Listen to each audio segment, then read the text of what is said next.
Believe the July edition of the Parker Radio Association monthly face-to-face meeting. My name's Dan, and 2SRK Club President. I want to welcome you to another virtual edition of the PRA monthly meeting. I appreciate your patience through all this.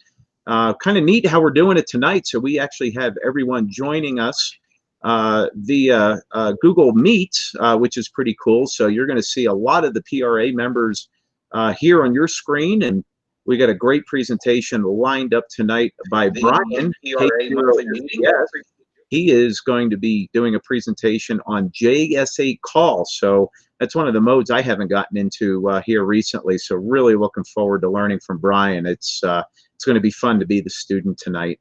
Going to kick it around the room. I'd like to welcome our esteemed leadership group. We'll start with Justin, AE2L. Justin, good evening. Over to you. Hey, Dan. Thanks, and welcome everyone for the July edition of the monthly meeting. AE2L here, Club Treasurer, and looking forward to the meeting. Sounds good. Thanks, Justin. Back to net. Yeah, there you go. Elizabeth, good evening. Good to see you here. And you rushed home from work just to be here on time. So, Elizabeth, will throw it over to you. Hey everybody, welcome to the monthly face-to-face meeting. I'm glad everybody can join us. I hope everybody got that email blast last night and you are hanging out with us and can be on YouTube. I'm looking forward to Brian's presentation. Back to you, Dan. All right, Elizabeth, thanks again. Appreciate all you do for us. I know Ray's under the weather. He's not feeling good, so I don't think he's going to be joining us tonight. I don't think Patrick is on quite yet, unless he is. Patrick, are you on the air? All right, nothing heard. We'll maybe catch up with Patrick another time. John, N4SJW. Good evening. N4SJW here. Good evening, Dan. Good evening, everyone. Another great virtual meeting here. Hope everyone's staying nice and cool and enjoying the little bit of rain we've had here. Yeah, looking forward to Brian's great presentation here, and just going to sit back here and enjoy the rest of the evening. So take it away. Back to net, N4SJW. All right, John, thanks again. And last but not least, within the leadership group, Wayne, N0AD in the Parker Radio Association YouTube Production Control Center. Wayne, good evening. We'll throw it over to you. Hey, good evening. Thanks everybody for doing this a little different this month. Nice to see everybody that we have on here on the Meet and then also on YouTube Live. Looks like we're currently at 10 people, but it looks like we have some sunspots about to come around. So solar flux should be going up. Woo! So it's looking good, but yeah, glad to see everybody here, and I'll go ahead and pass back to you, Dan. All right, Wayne, thanks again. And thanks for all you do behind the scenes as well. I mean, being able to pipe this through not only Google Meets, but then to get it onto YouTube is no small feat. So I want to thank you for that. We'll be welcoming our committee members here and our committee chairs here in a little bit. But first, the man who handles the money and keeps us out of trouble, Justin, AE2L, we'll throw it over to you for a treasurer's report. Yeah, thanks, Dan. Man, the state of our finances is very good right now. We've got the largest checking account balance we've ever had as the Parker Radio Association. I apologize there. I've got a little mistake in my report. It says 6/17/2020. That was prepared this week. So the balance is as of 7/16, which is $7,519.12. So that's fantastic there. So far for our King Soopers program this year, we've gotten checks deposited in the bank of $1,298.52. They've just let us know about the most recent check that's coming in for April to June, 60678, with 49 households participating. So thanks to everyone who is participating in that. And then year-to-date Amazon Smile income is $140.20. Thanks, Jeff Bezos. And as of this weekend, when I prepared the report, membership I know is up now, but 165 active members, which is fantastic. Everybody watching this likely saw the email blast. You should have gotten a copy of the Treasury report. I did kind of an extended, since it's kind of the midpoint of the year, We don't have enough change on a quarterly basis to really do kind of quarterly changes, but felt like it was a good idea to just kind of give everyone a sense of where we were. So I'm not sharing my screen, but you should all have a copy of that information in your inbox from the email blast. We do have I'm going to say a ton of money set aside for the repeater committee. We've not had some expenses come in yet. There's a lot of activity happening with the repeater committee. Randy's got some kind of box, and there's wire, and there's all sorts of stuff happening for the Hollywood Hills site and the Fusion site there. And then some money set aside after that for the Squaw Mountain, all that exciting stuff happening up there. So when you look at the budget planning section of the Treasury report, you'll see there's almost $4,000 allocated for repeater hardware. So not all of that is approved to spend. It's what we've got allocated from the forecasting view. So I did include the forecast view so everyone can kind of get a picture of when you see that, $7,500 in the bank account, kind of how we have that set aside for use for the club for the rest of the year. And I did also actually include some expenses versus last year, just so you can kind of get a sense of when you say, well, why do you have that money set aside for this, or why do you have it set aside for that, or what did we spend? Just trying to give everyone a general picture of where we've been spending money, so everyone understands when we have $7,500 in the bank, that doesn't mean we can spend $7,500. So that's all in the Treasury report. If you have any questions, there's no secrets. Feel free to email me, ae2l@parkerradio.org, or Dan, or hit us up on the contact us page on the website. No secrets, and questions are always welcomed.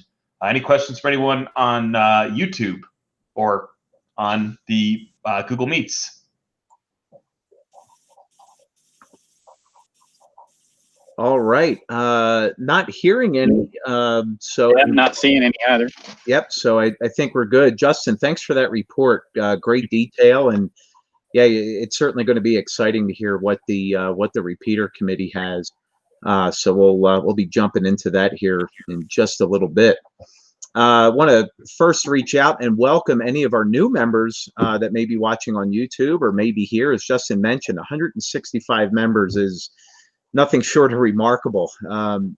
This venture started back in 2014 with 13 members, and here we are over 165 in a pretty short period of time. And I think it's an absolute testament to the focus of this group, and I think too also the collective efforts of the committees and the knowledge base that everyone has. And I had a couple people asking me what they what's been the secret of success, and you take a step back and reflect on that. And I think the one thing that we've done really, really well over the last several years is that we're a very welcoming group. So whether you're walking in with your first HT or you're walking in with a KX3 and all the accessories, we welcome you just the same. So it's I had a really, really good bit of advice when I first got married, and that bit of advice was, tell your wife that you love her often or somebody else will. So and I think that kind of holds true with new members and all members of the PRA. It's kind of like going to Cheers. Everybody knows your name, and we're certainly glad you came. So again, want to welcome all of our new members who have come out. I know Brad's here. Brad is our new member welcoming committee. Brad, you're welcome to take yourself off of mute if there's anything you'd like to add in. Thanks, Dan. I think you've already said it. Welcome to any new members or new hams. We would be glad to have you join us. And if there's anything that we can do to help, please drop us a note on the contact page on our website at parkerradio.org. We have a team of people that monitor that form, and they'll forward the email on to someone that can give you some assistance. So please let us know what we can do to help. Hey, thanks for that update, Brad.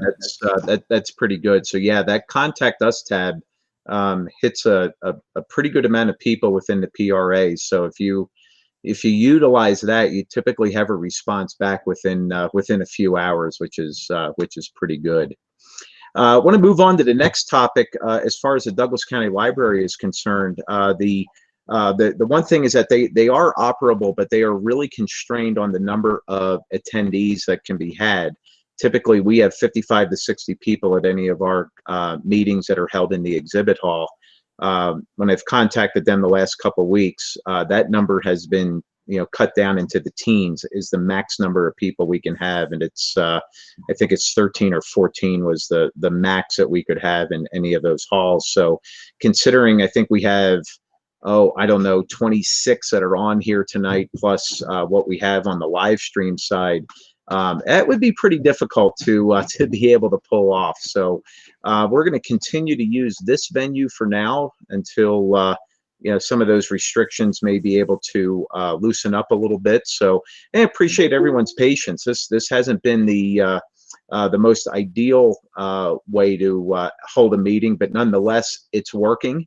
And I think the content has continued to be really good. So we'll continue to exercise a good bit of caution. We'll continue to exercise a level of flexibility in utilizing some of the resources we have, like Meets as well as YouTube Live. And I think the best part, between Facebook and our website, there's a constant stream of communication. So we're going to continue with that at least through July, or at least until the Douglas County Library opens up the head count acceptance on their side. I want to jump real quick into 2020 Field Day follow-up. Any of you who may have operated from home that did not join us in Woodland Park, next Tuesday is your deadline to submit your logs electronically. That's a pretty big deal to do, because if you submit your logs electronically, not only do you get credit as an individual operator, but if you choose the Parker Radio Association as your club, your points also tally into the club points as well. So it's kind of a 2-for-1 type of special there. So if you operated from home and you have not submitted your logs, you have until next Tuesday to get done. So that's going to be pretty darn important to get done. If you have any questions on how to submit that online, please feel free to reach out to me. There's a very, very easy website to use to add that all up. It as a single operator, it should probably take you no more than 10 minutes at the absolute most to be able to upload your logs. So good stuff happening there. So again, make sure you get your Field Day logs in, and make sure they get verified as well. I was glad I checked that on the club's behalf. There was a mis-upload, and I checked the status, and they said you're missing a document, and sure enough, I was. So as soon as I got that document uploaded, everything was verified, and we're good to go there. So anybody from the Field Day committee want to provide any wrap up or commentary on our trip to Woodland Park?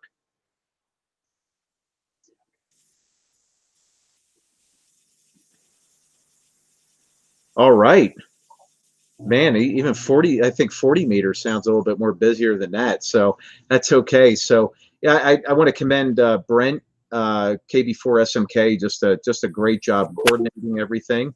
Definite round of applause for Brent. He did a great job with that. Between Paul, AC5S, Tom, NI0L, Randy, Wayne, Elizabeth, I mean, it goes on and on and on. John, great setup on 6 meters as well.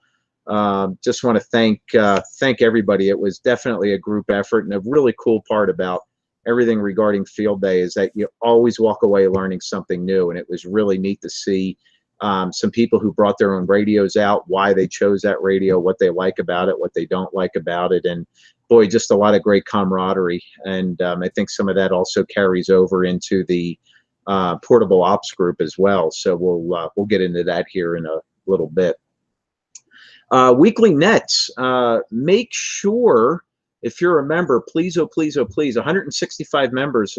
Again, if every member just did 1 net a year, 1 net, that's it, just 1 single net, we'd be covered for more than a year. So at the website, under the events tab at parkerradio.org, you can sign up to be a net control operator. It's just a couple mouse clicks that quick. We certainly need you. We've had some regulars here lately, and certainly want to thank them for doing it. Maybe if you're a new member or newly licensed and you're trying to figure out what this whole net thing is about, sign up to be a backup, or listen in for a few first and then sign up to be a backup. That way you can at least get in on the copying side and the listening side. So listening and copying, two very, very important aspects within amateur radio. And I think that would be important for everyone to just to take one net a year. And quite frankly, it's a lot of fun. So certainly hope you would reach out and start signing up on our website. And you can use the script. You can make up your own. That's the beauty of a group that keeps the squelch loose. And you know, we also like some individuality in net controls as well. So again, want to thank you for doing that. Coming up next here, HF Loaners. Justin, anything you want to add on HF Loaners? Yeah, if you're not familiar, and I got some good feedback from Tom AER, KF0AER, who just picked up the 991. He said, you guys always talk about these HF Loaners, and I felt like I should do it. So he came up and grabbed the 991, and that's out for loan. So we've also got a 7300 that's available for loan. It's a shack in the box, and if you're interested, please let us know on the contact us form of the website. We got a little bit form that says, you know, it all works. You bring it back to us, it still works, and you can borrow that radio for a few weeks or a month until somebody is looking for it. If everyone asks for it, you might not be able to borrow it as long, but that would be a good problem to have. So fantastic benefit from being a member of the PRA. So back to Net Dan on that topic. All right, thanks, Justin. Well, while I have you, I'll let you dive into the King Supers and the Amazon. I know you mentioned a little bit on the King Super side on your treasurer's report.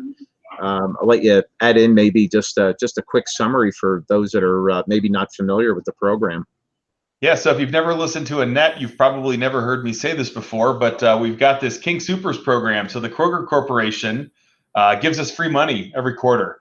And it's based on you, the members, who have gone to kingsupers.com, signed up under my account, Community Rewards, and then you look for Parker Radio Association, and you can designate us as the charity of your choice. And for every dollar you spend, they give us money. So we love the free money. It's been $600 to $800 a quarter for the last year and a half, and it's been a fantastic source of free income.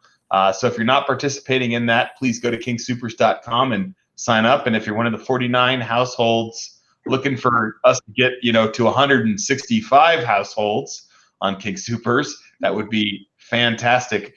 If with 49 people we get about $600 or $700 a quarter, can you imagine what that check would be like if all 165 members signed up for King Supers at kingsupers.com, my account, Community Rewards? Whoa.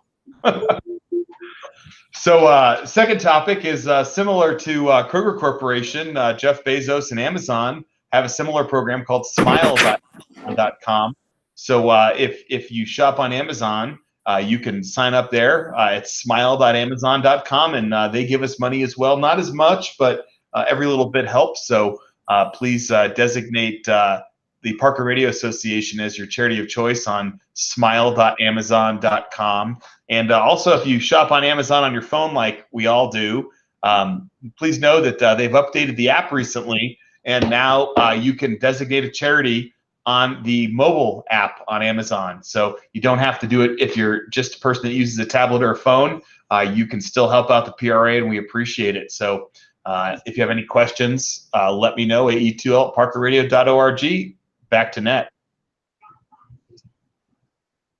All right, Justin, thanks for that update. I think Justin made a really good point. There's on the Amazon side, I do a fair amount of Amazon shopping on this little device, and I think what's important with that is you go into your settings like Justin had mentioned, and you select the Parker Radio Association as your charity of choice, and being able to do that on the mobile app certainly goes a long way. So Justin, some great reminders there. And like he said, the option of free money, I mean, you always think, there's nothing for free. Well, we're taking advantage of some of these reward programs that come with the 501c3 organization, which the PRA is. So make sure if you're a King Super shopper and you haven't selected a charity, please do that. It doesn't cost you a dime, and the same holds true on the Amazon side as well. It certainly goes a long way, with Justin's report on where we are financially, plus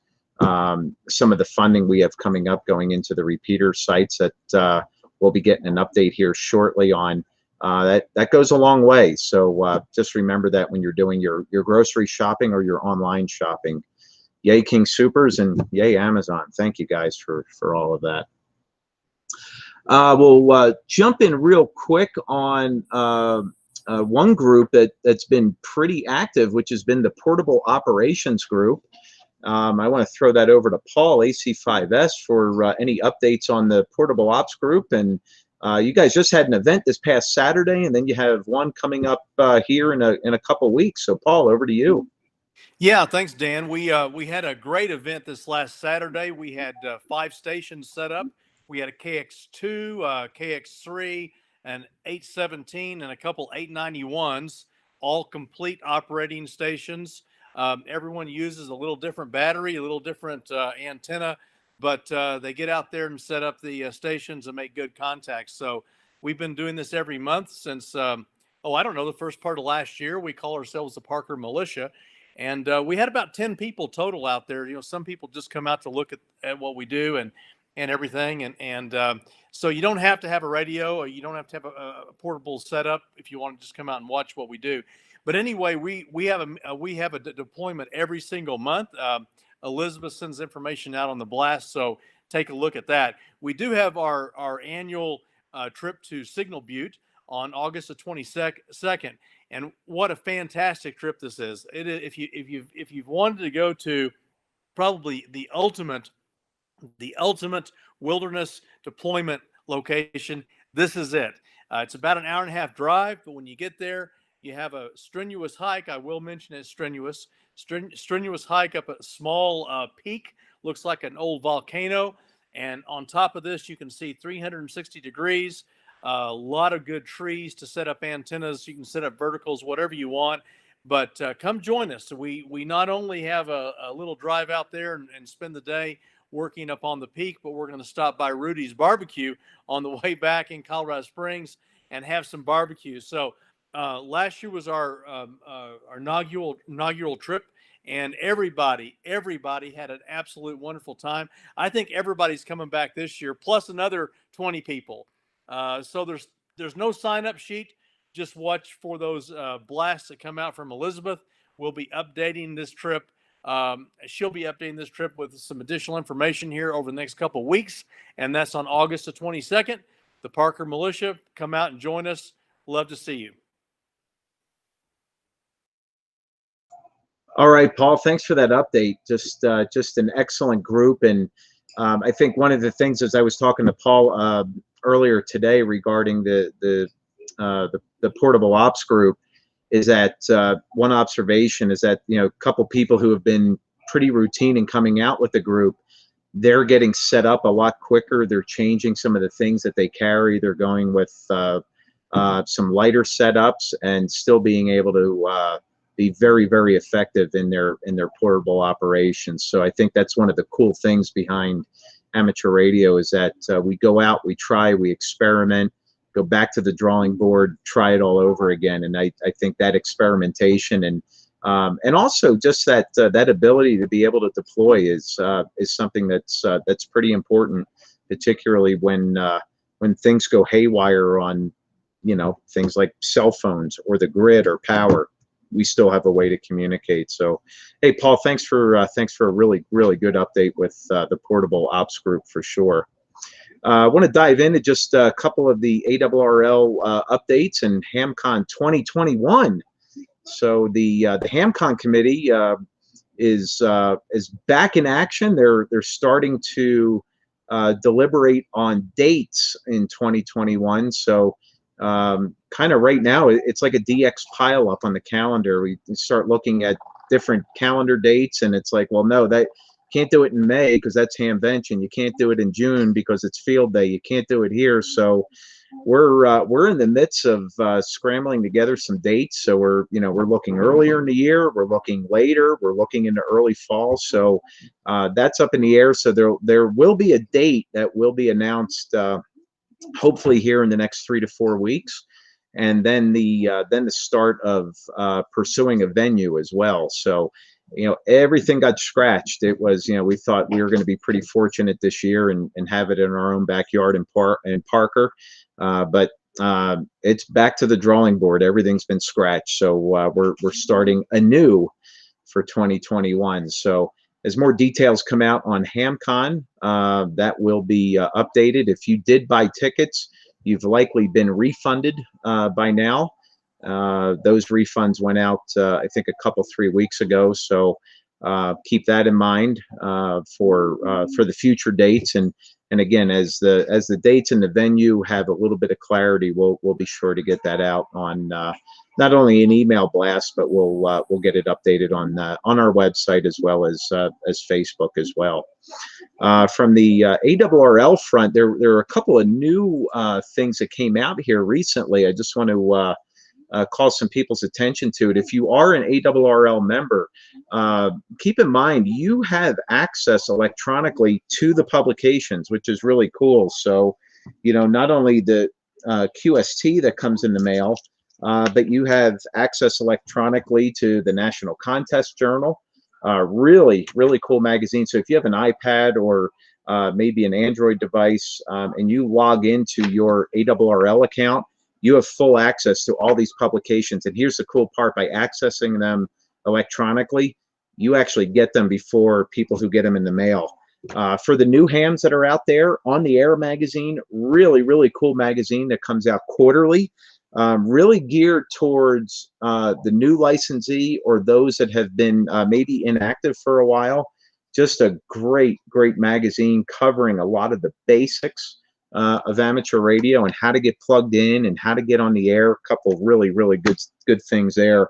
And then last but not least, behind all of those is QEX, which is a experimentation as well as a kind of a building forum publication that comes out as well. So, your ARRL membership goes a pretty long way. It's just not a monthly magazine of QST. You actually have access to 4 different publications each and every month. And I had the opportunity to sit in on my first ARRL board meeting last Friday, which was excellent. It was great to see the dynamics and how things flowed and things like that. So if you think your ARRL membership is just magazine and publications and maybe Logbook of the World, you don't even have to be a member of the ARRL to use Logbook of the World. But things like spectrum defense, there's some significant value in the frequencies that amateur radio has been allocated, and money talks, and big money talks and gets a lot of attention pretty quick. So we have some very, very precious assets that have been assigned to us, and part of the mission of the ARRL is to protect those frequencies and bands that we've been given permission, because there's a lot of organizations and big money that's out there that wants to grab parts of those bands. So your membership goes a long way with the ARRL in protecting that.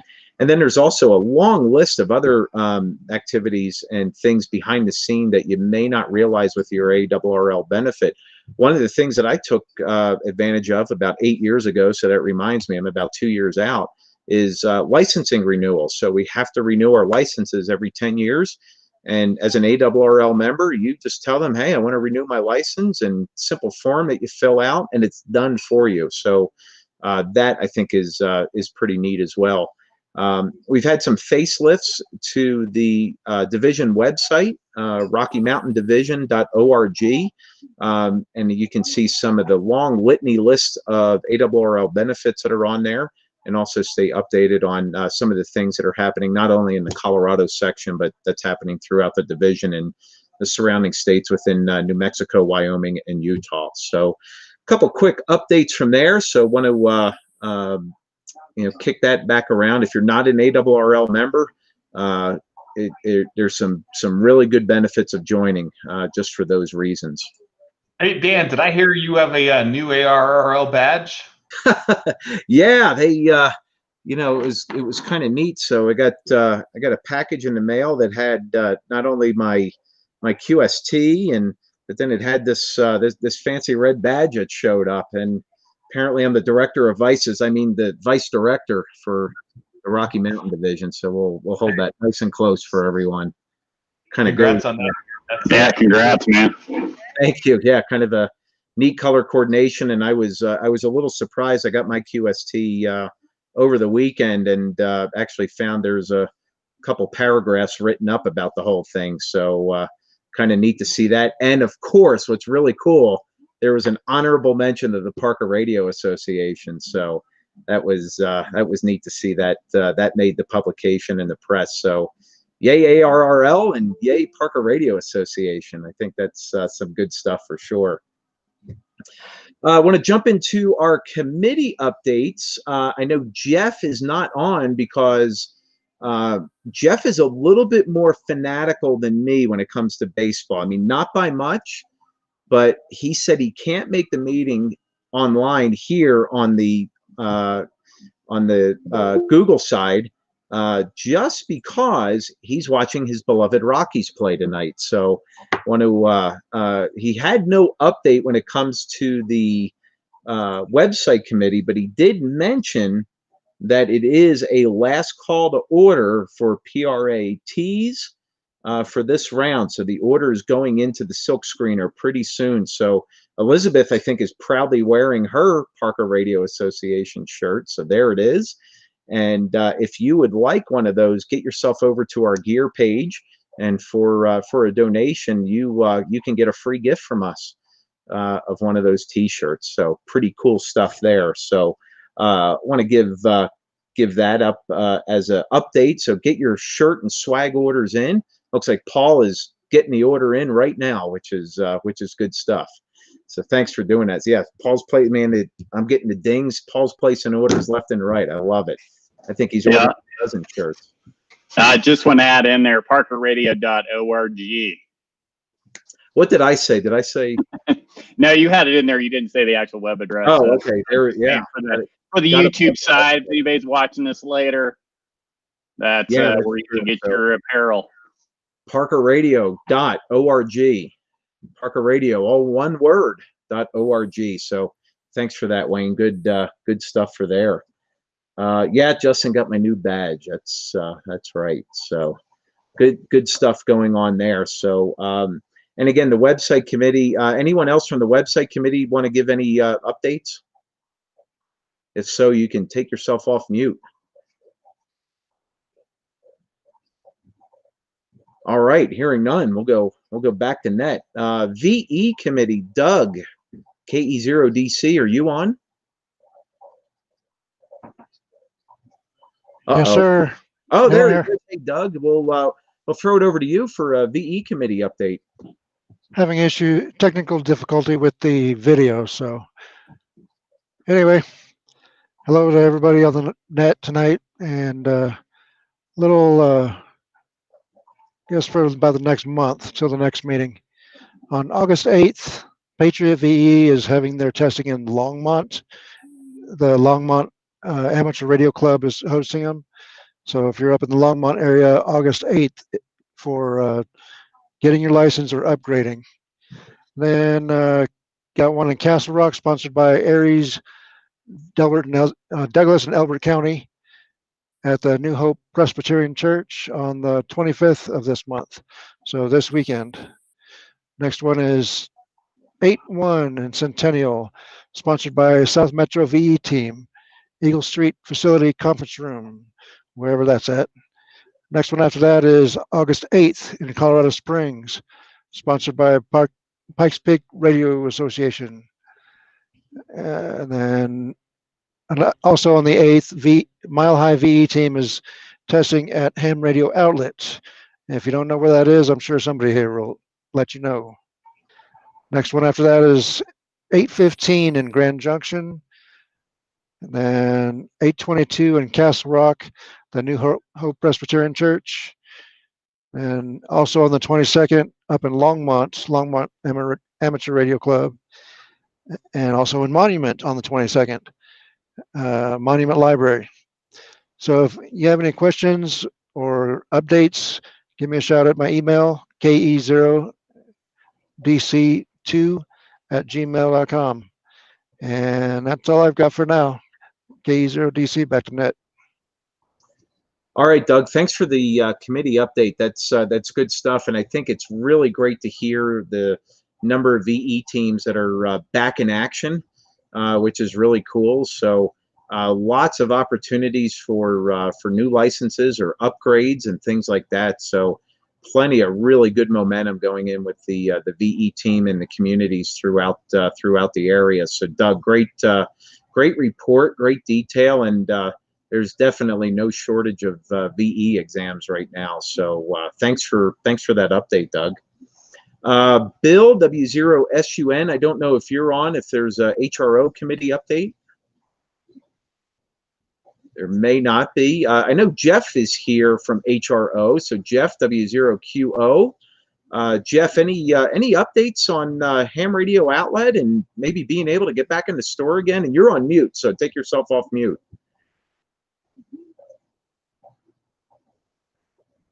Oh, I think you're still on mute. Can you hear me? There you go. Okay, good. We had corporate had planned on doing a soft open, but then the virus numbers started to go back up. So a lot of the guys, and we get this question all the time, when can I come in the store again? A lot of the guys who work at the store are in a high-risk group. We're in our 60s and 70s. So it was decided that we would stay with the closed store and just do curbside for the time being until we can figure out what to do, because we want to be safe. We want all our customers to be safe, but we need to disinfect and we need to do other things to keep ourselves safe. So for now, we're going to stay with the way it's been since March. We are letting people into the back for the VE testing, as was noted earlier, but you still can't go into the store. So we regret doing this, but we just want everybody to be healthy so that when we go back to doing things as normal, it's everybody can come in and chat with us and talk about and see the radios. That's the biggest thing people complain about is I can't hold the radio in my hand or I can't touch the radio before I buy it. So we're doing the best we can. So back to net. Oh, there we go. All right, Jeff, thanks for that update. That's you know, I have to admit, I've done a couple of the phone-in orders and the curbside pickup, and it's worked flawlessly. It's worked absolutely beautifully, as if you were going into the store and you place your order over the phone, and they just say, "Come on down." It's like Price is Right, and you give them a call once you're in the parking lot, and the door's open, everything comes out, you pick it up, and off you go. So, just something that's a little different. It's the same friendly group of faces, but it's only a friendly group of voices now over the phone when you call in. But yeah, it's still the same HRO, same great cast of characters that are down there, and boy, they're doing a great job for sure. So Jeff, thanks for that update. Much appreciated. I want to reach out here, Brian, the Net Control Committee. Anything you'd like to add in? Yeah, thanks, Dan. No, we added a log. I mentioned that before at the previous net, and Doug and I have been experimenting with the net logger software program to see if maybe that's a way we can speed up check-in, especially over the digital net. And he and I'll continue to kind of play with that. And if we think there's something there, we'll put it out and let some other folks give it a try too. So that's about it for us. All right, Brian, thanks for that update. Good stuff. Yeah, that net logger actually is a pretty neat little setup, and that'd be cool to experiment with that, I think. Next is the Elmer Committee. Paul, we'll throw it over to you. I don't think Terry's on. Is there anything you want to add about next week? Well, I just spoke with Terry on the phone, and he can't make the meeting tonight, but he says hello to everybody. And Terry put together a fantastic presentation for Elmer night next week. we are going to have a fantastic presentation on tuners and all things antennas and SWR. It's just a fantastic presentation. I had a chance to take a look at it today. So you definitely want to tune in for our live meeting on the 29th.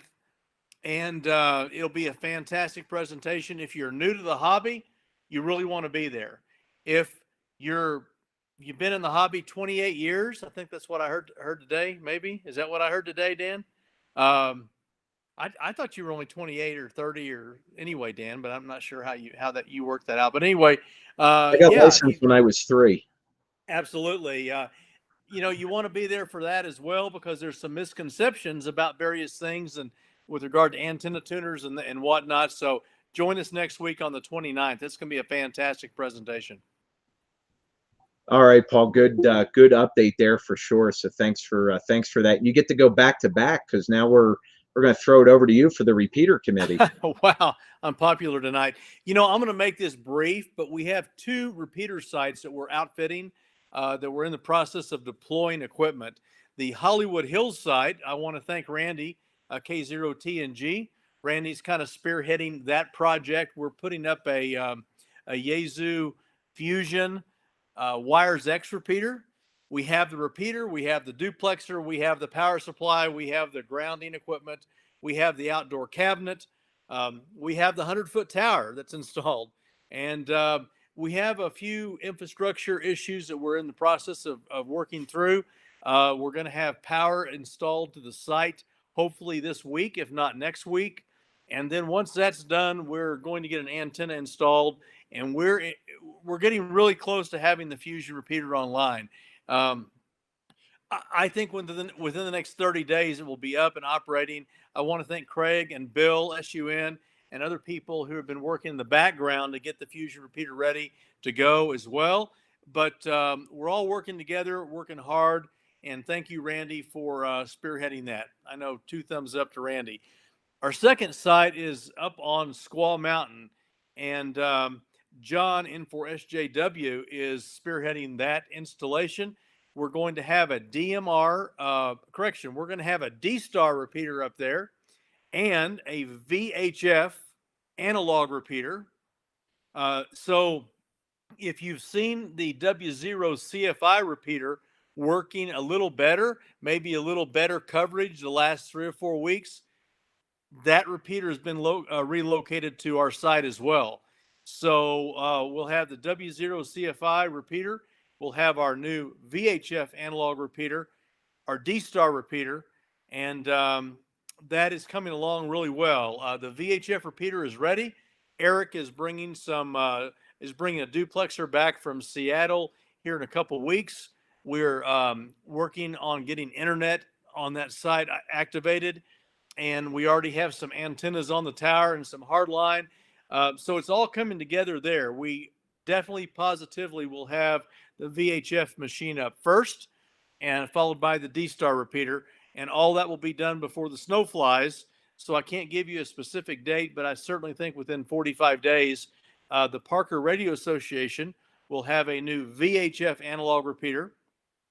We'll have a relocated D-Star repeater, and to go along with the VHF repeater will be an All-Star link, an All-Star node. So more information on all of that to come, but huge thanks again to Randy and to John for spearheading both of those projects. And so if you see those guys or talk to them on the air, give them a thumbs up. But I also want to mention we have 13 members on the committee, and almost everybody is doing something and being involved. So it's very, very important to have a lot of participation. We're getting that, and when it's all said and done, we'll have a little on the air party or something, introduce you to everybody, so you'll know the team behind all these deployments, because it takes a lot of different things to come together to put a repeater on the air, especially up at Squaw Mountain or even at the Hollywood Hills site over by Randy's house. So thank you again to the committee, and back to Net.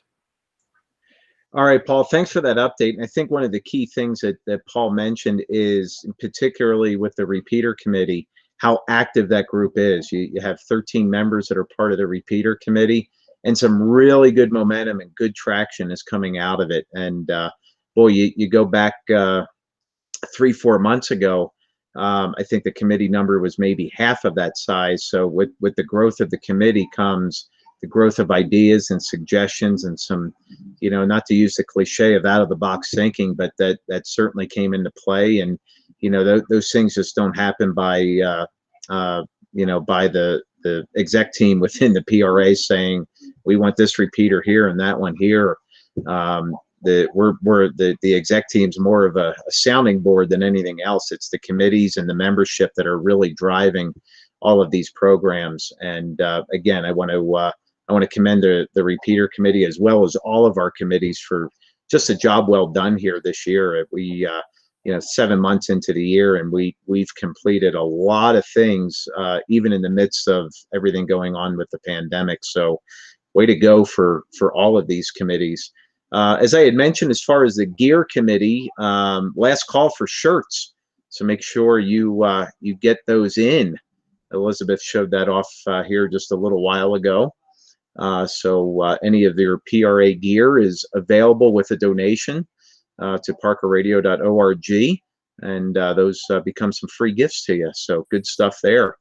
Outreach chair is needed. So we actually have an outreach committee that works directly with groups like the Boy Scouts or Pedaling for Parkinson's, and we're looking for that outreach chairperson. So if you may be interested in that, please let me know. I want to get you updated and plugged in, and at least let you know what you may or may not be committing to. I want to be able to give that level of detail, and more or less you're acting as a liaison between those outside groups and the Parker Radio Association as far as outreach is concerned. So if you're interested in that or would like more details, please reach out to me directly. You can use my call sign at parkerradio.org. It's N2SRK at parkerradio.org, and be happy to help you out with that. This is, to me, the most fun part of the evening, is to talk about any ham radio announcements or maybe some soapbox comments. So maybe, I don't know if we have any ham fests that are coming up here locally, but I know there's an online ham fest / convention that's coming up. I think it's the QSO Today convention, I believe is what it's called. We put a link on that out on our Facebook page. That's 2 days worth of some really, really good forums that are out there. Hams are cheap. I'm kind of cheap when it comes to certain things. And the best part about this, it's free. So not only is it free, but there's a lot of some really big sponsors that are out there as well, and some pretty amazing giveaways that are going to be happening throughout that weekend. So if you haven't signed up for that, take a look online. It's on the ARRL website. It's on the our Facebook page. So a lot of really good things happening with that. So you may want to check that out as far as some cool ham radio forums that'll be given online for sure. Anybody have any other announcements on Ham Fest or Aries events? All right. How about any recent upgrades? Are there any recent upgrades in the house? KE0DC. I know. All right. Go ahead, Doug. Well, last weekend, Patriot V team tested in Elizabeth. We had 17 new technicians, 6 generals, and 2 extras. So congrats to all of those. And I know some are in the PRA because we met face to face finally. Anyway, back to you, Dan. All right, good update, Doug. Boy, the certainly the new licensee numbers and the upgrades are going in.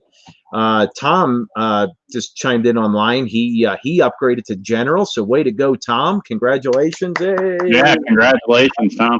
Well, welcome to HF. 991. He didn't waste any time getting that HF radio going. Yeah, no kidding. I mean, that's diving in head first. I'm spying out. I'm still measuring angles and trees in my yard to get that MCOM antenna up in the sky. Excellent. Awesome. Excellent. Way to go. That's really cool. Congrats on that. Let's see. So we got recent upgrades. Any new DX? Anybody work any new countries lately? Wow. Hey, Oh, Dan. I think Tom, did you have a new country? Yeah, I finally picked up Latvia. Very nice. Very nice. Congrats on that. Hey, Dan. Yes. It's Jeff. Hey, Jeff. Hey there. I want to bring something up. If you have not worked 6 meters, do it this summer. It has been fantastic. Since April, I've got almost 70 contacts on 6 meters. Wow. And if you think you need a fancy antenna, I have a 30-foot in-fed antenna up at 25 feet. And I have worked voice to a station 40 miles northwest of Seattle, Washington. And I was running about 60 watts. He was running almost 1,000 watts. I gave him a plus 20. He gave me an S6, which I was very happy with. But get on 6 meters. 50.313 is the FT8. You will hear stuff. 50.125 is the calling frequency. You will hear voices. Kind of monitor it because it comes and goes. It's called the magic band for a reason. But this summer has been absolutely wonderful for 6 meters. You couldn't have said it any better, Jeff. Yeah, there's been a lot of activity on 6 meters. And if you're a technician, boy, jump on 6 meters. You have privileges on 6 meters. So you want to get just a little bit of a taste of what HF can be like. Get yourself over on 6 meters. And as Jeff said, do it now. It's ripe for the picking. Any more DX or maybe somebody tried out some new modes? How about some new gear? I know there's some new gear in the house. Into SRK, I have some interesting, I think. Go ahead, Tom. Basically, I have a new Shegu G90, which I've been playing with. Interestingly enough, I was trying JS8, which is the subject of tonight's meeting, and who I picked up was AB8YK, who is the vice chairman, just appointed, for the Dayton Hamvention. Wow. My conversation was with him. He's obviously in Ohio. So there you go. New radio, somewhat new mode, and somebody that would make Paul jealous that I got to talk to somebody involved with Hamvention. Absolutely. Now, Paul was just showing off a new piece of candy that he had, and it's not in his mouth. It is a KX3. Way to go, Paul. Nice. Ooh, pretty. You know, I ended up getting this from a guy right here in Colorado, too. So we always talk about buying stuff, across the country or across the world. But this was about an hour and a half, 2-hour drive, and I picked it up today. So anyway, looking forward to checking it out. Absolutely. Way to go. Brian, FBS. Brian, what do you got there? Tom mentioned the Zygo G90. I have the 5105, the poor man's KX2. Nice. Yeah. So I can even turn it on. Both good radios. Both good radios. So actually, Paul and I had it out at the Castlewood Canyon, testing it out the other week when we were scouting before for the Parker Militia, and had a little fun with it. So I'm looking forward to getting more active with it now that I've gotten the militia out of the way for this past Saturday and then this presentation tonight. Excellent.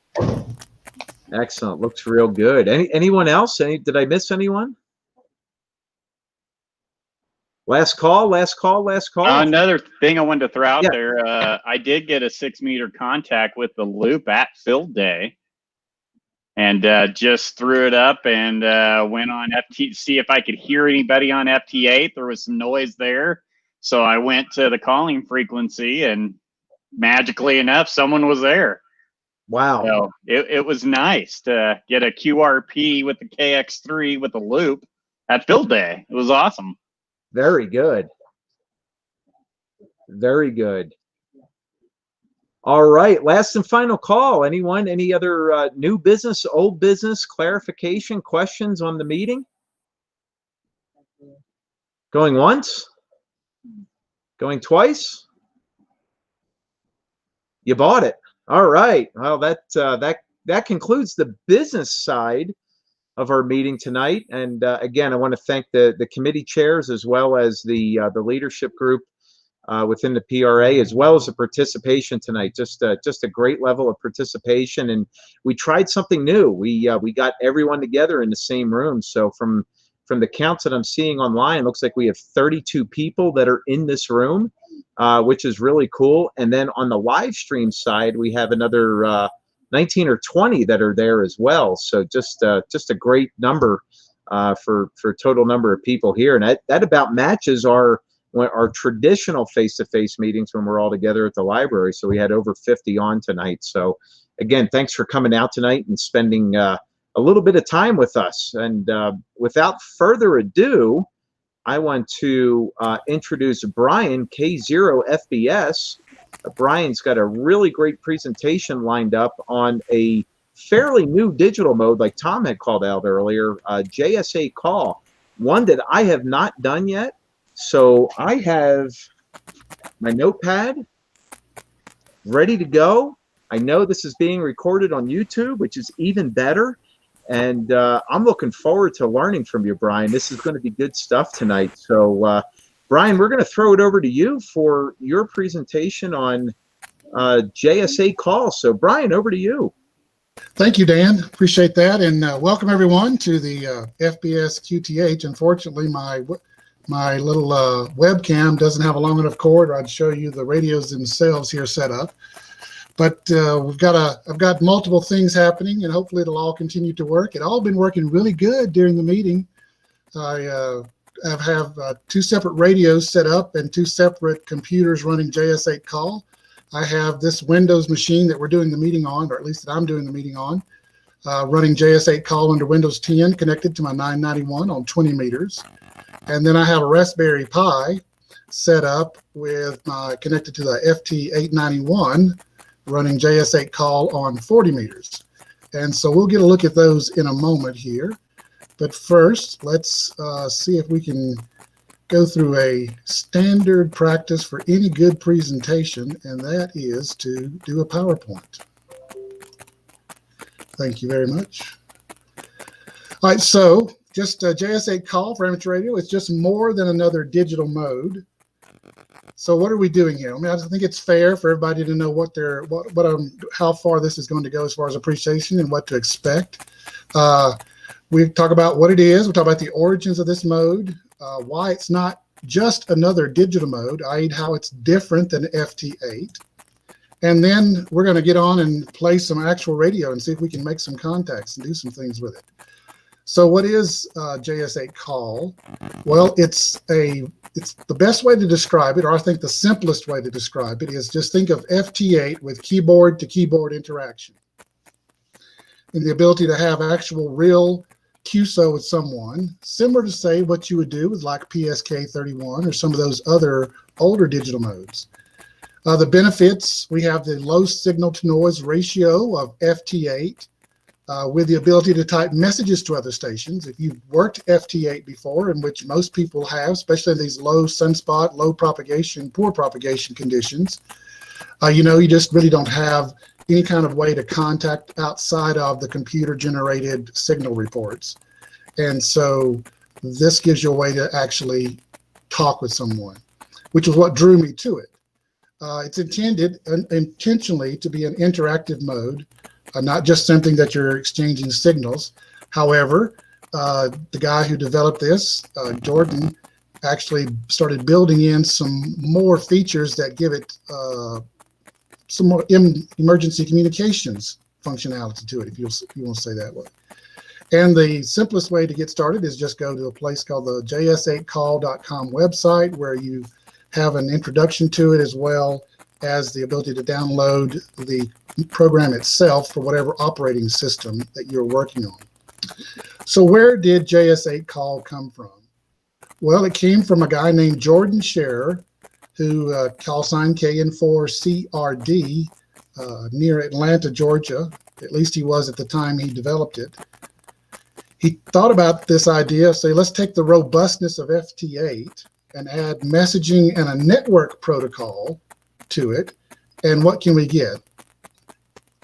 So he uses the same WSJTX software as the base code and then modified it to have the messaging and these networking capabilities that I'll explain in a second that JS8Call has. So technically here, the mode is JS8 because it uses the derivative of FT8 with the 8 FSK modulation.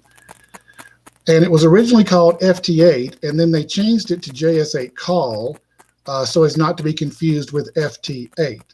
This was something the FT8 producers, the original creators of FT8, weren't opposed to what Jordan was doing with JS8Call, but they didn't want to be confused with FT8 for different reasons, and so they asked him to give it a different name, and that's how it came up with JS8Call.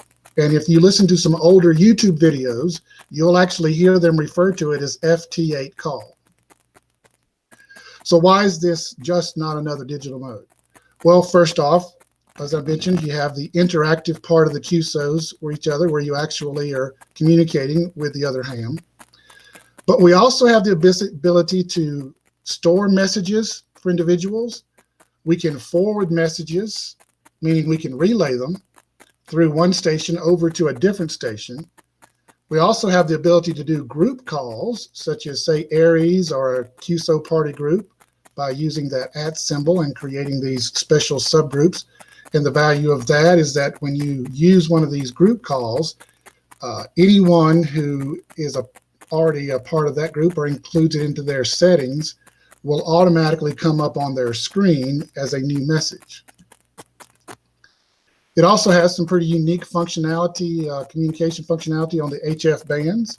We can do things like send an APRS message from within JS8Call going out over, say, 20 or 40 meters and shows up on the typical VHF APRS system. We can also use that same connectivity to APRS to use the SMS gateway through JS8Call over HF to send text messages to mobile phones. And then we can even send a position report that shows up on the APRS IS mapping system so that you can alert people to where you physically are. All right, so let's take a look now that I've kind of run through that. I know I kind of went through it fast, but the PowerPoint presentations are always the most boring part, right? We want to get to the radio stuff. So here is the initial screen that you would see if you were to download JS8Call.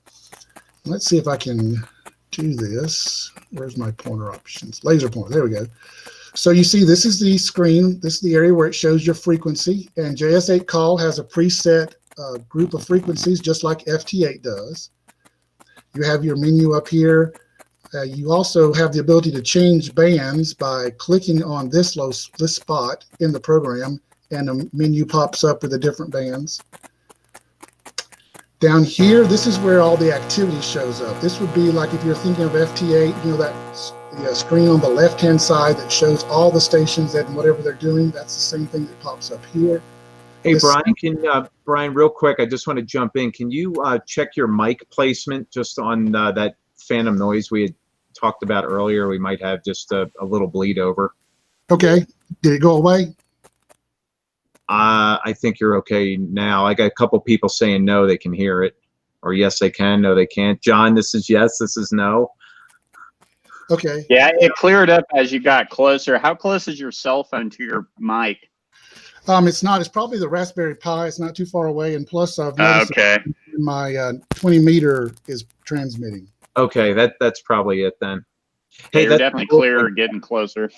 I think we can all absolutely sympathize with what it's like to have RF coming back through the computer. Put some ferrite on it. Yeah, I wish I knew somebody that had some toroid wire. Right. I thought it was me because I was transmitting at the same time.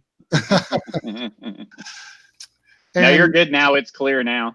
okay, I did change the position of the microphone, so hopefully that'll help a little bit. All right, and so Right. this It area just is in started yellow. again. It did, yeah. That's because 20 meters is transmitting. All right. Oh, So, okay. That's what it is. and did it stop? Yes. Yep. Yep. Okay.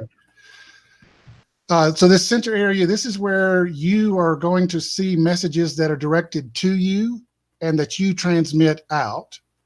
And then this is the area where you can type in your messages that you want to transmit out.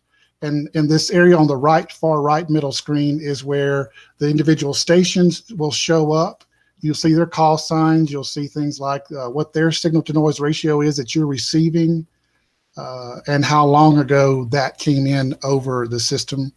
Here's the waterfall that many people are familiar with, similar to what you would see with FT8, but just a little different. And then this middle section are a series of buttons that things like send and halt. Those are pretty standard. The directed, we'll get into that in a minute as well. And the CQ, reply, SNR, and info are pre-done messages that you can just click the button and it automatically sends that material, that information out and transmits it without you having to type it in. CQ will send out a typed message with your call sign giving 3 CQ calls. The reply will typically is automatically transmits or generates a message that says how copy, and then SNR will just send what you will select a station on the right hand side and then click SNR. That will then populate this area with what their signal to noise ratio signal is coming to you and transmit it. And then info is something you set up in the settings where you typically put things like your radio that you're using and the type of antenna and maybe where you're located. And that automatically populates when you click the button and then you can transmit that. Over here on the left side is the signal strength coming in from the radio into the program itself.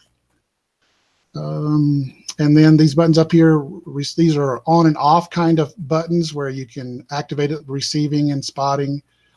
These parts about normal and heartbeat, we'll get into those in a moment as well.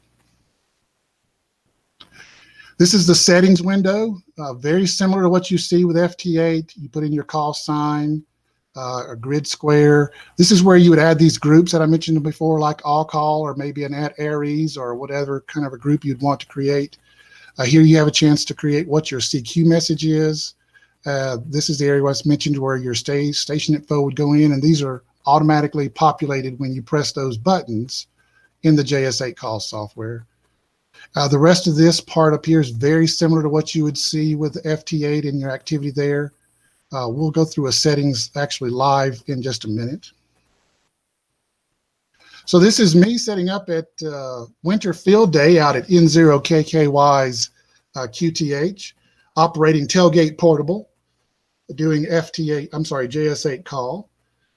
That's the battery boxes, my sound card using a signal link to get it between the FT817 and my laptop computer. There's just an inverted V dipole that was running 20 and 40 meters up in the air, probably it's a little over 15 feet, not very high. And then there's just my FT817. I'm actually not even getting out a full 5 watts here, like about 4.5 it looks like, transmitting over JS8Call from there in the field. And then when I got home, I did this screen capture from PSK Reporter.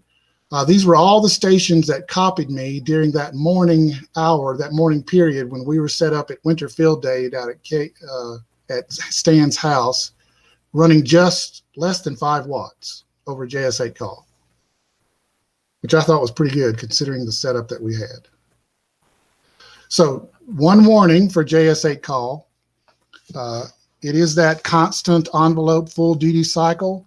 And so you just got to be very careful and pay attention to what your particular radio's full duty transmission limitations are. Like, typically they say don't run more than 50% of your maximum power output just to save your finals. So you want to be careful of that. The other aspect of it is that really, like FT8, you don't really need a ton of RF output. You start overpowering and overmodulating. And so really, I never run more than 25 watts at the absolute most.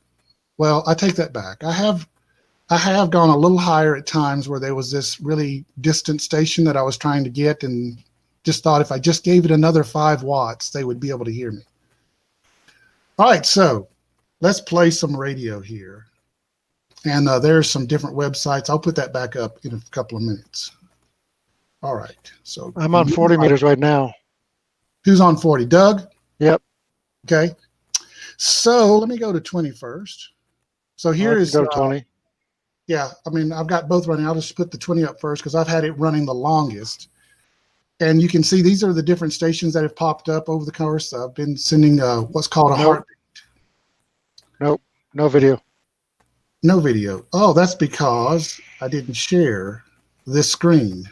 Now let me come back over here. Window. Let's see. I want that one. There we go. Now you can see the JS8Call on 40 meters. I'm sorry, 20? Yep. Great. Thanks for reminding me of that. I can't see what you see while I'm doing the presentation. So this is these are some heartbeats that I've sent out. Heartbeat is just a quick transmission that allows you to generate a signal and see who can hear you. So it's sending now. You can see the red's lit up. This red button, red area down here indicates that it's transmitting, and it's just and we can hear it. Out my location. And we can hear it. Yeah.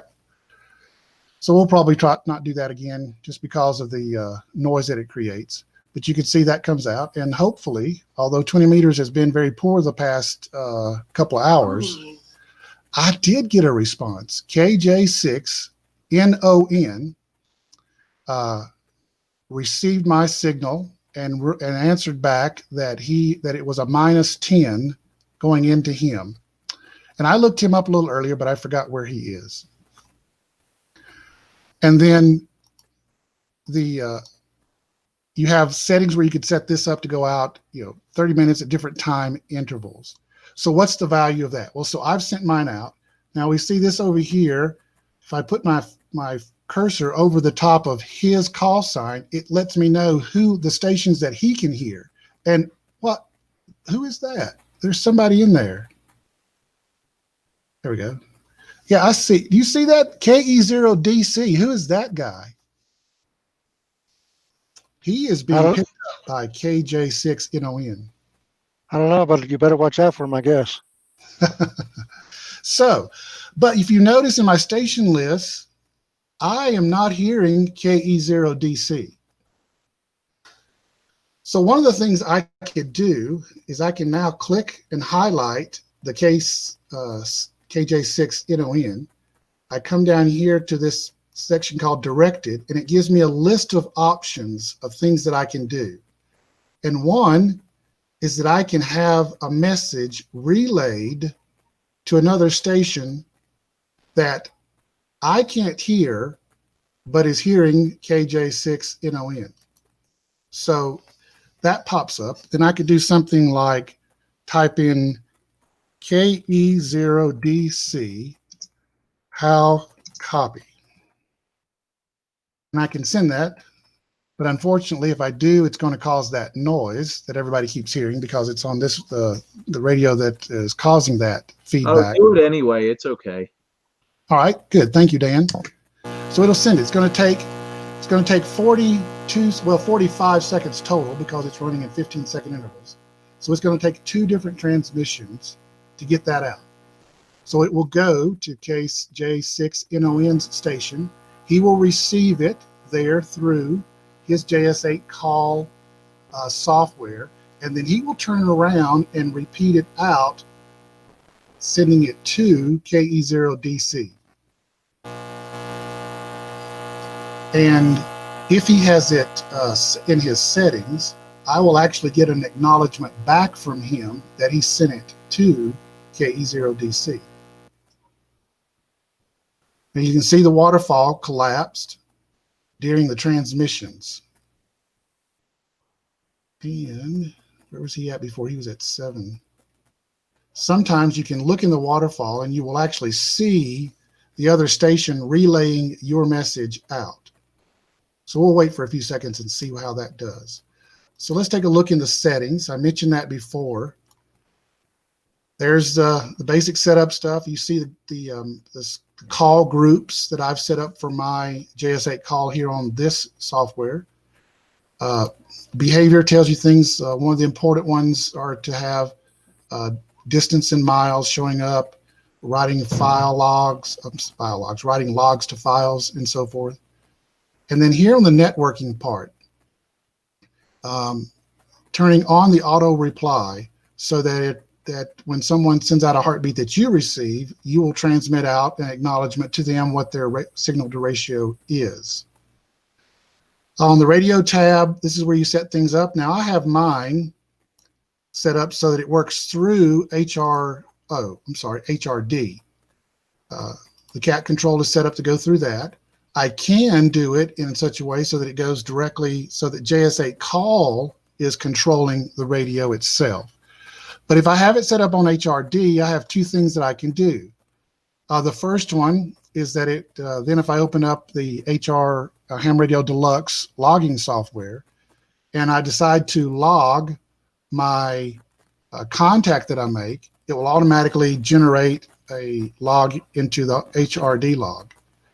But the other reason that I like doing it is when I decide to leave my desk and maybe go someplace else in the house to be able to operate, I can then come in through a remote like VNC connection, and I'm able to actually see what's happening with the radio itself through Ham Radio Deluxe while I'm operating JS8Call. So I guess I can't share 2 windows at once, can I? But I can do this. I can share the whole screen. Let's do that.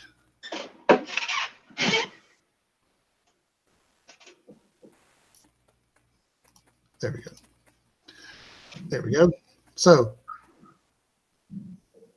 now we can see my whole screen. So this is Ham Radio Deluxe, right? It shows me all the things that it does. And I have JS8Call where I can watch that. So what I can do here is I'll just send another heartbeat real quick, and we can watch what happens in the top left corner with Ham Radio Deluxe while it's transmitting.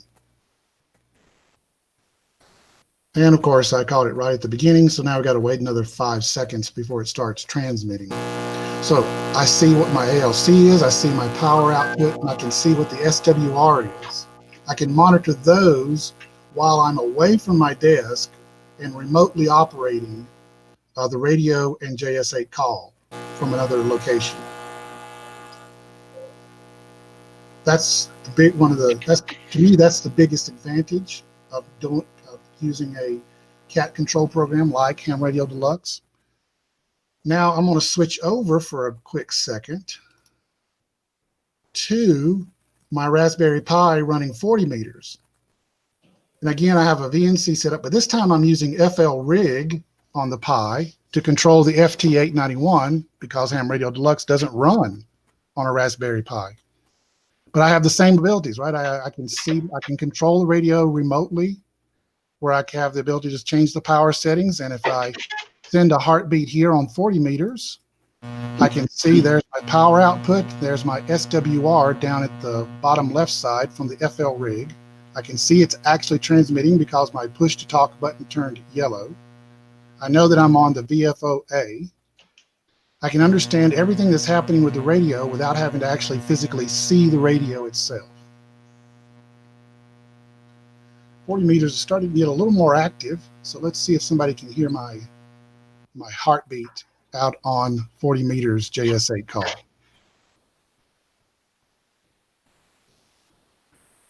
I'm waiting to see if I see it.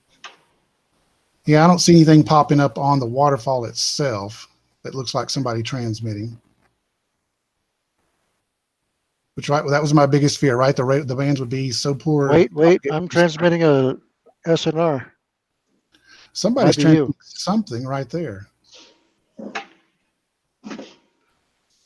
Yeah, I just transmitted a spot report. Yeah. Those pop up right here.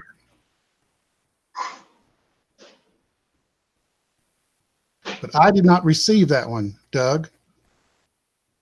It's from KJ6WSO, Yes. SNR of -5, and I'm QRP. Nice. So that's the messaging relay, but there's also an additional functionality in the messaging side. I can send a message to a station and have them store it, and then when someone comes back online, they can then download that message. I can also query to see if somebody has a message for me. So for example, let me go back over to 40 meters. Yeah, there we go. And I'll stick with KJ and I'll ask him, does he have any messages for me?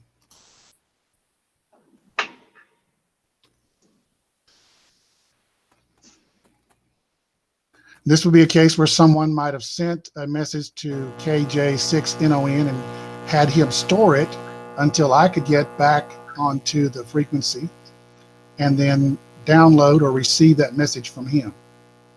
So we'll see if he's able to pick that up and answer back. If he is able, it will pop up there with, yes, you have X number of messages, or no, you don't have any messages.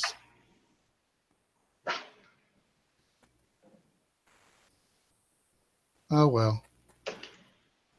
Starting to lose 20 meters here at this time of the day on JS8Call, or at least I am. And so he's not able to hear me.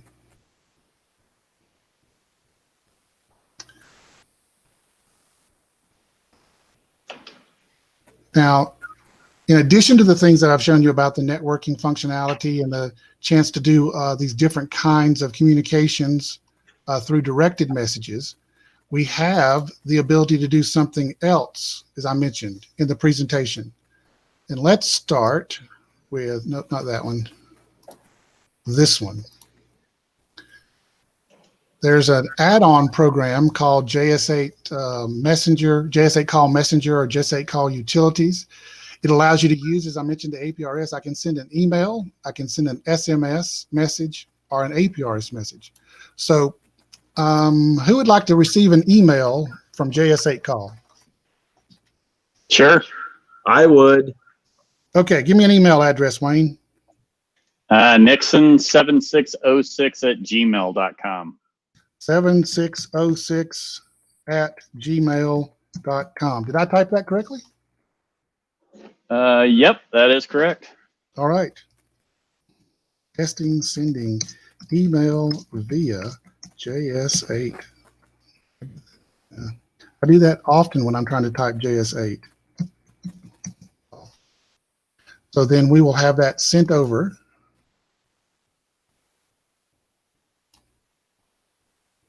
And in just a moment, it should populate in the box where we'd send the message. Maybe I'll do that instead. No, it's not working. It was working yesterday. Should have known.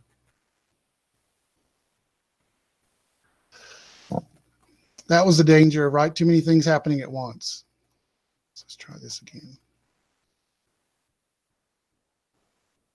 No, it's not going. Oh. So what I can do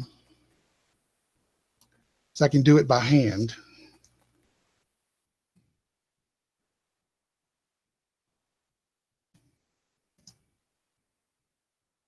Oh, shoot, I've forgotten the text now. Email. No, that's not right. The easier one. Let's see if we can get it to. What if I can do this now with text message? So I'll send a text message to myself.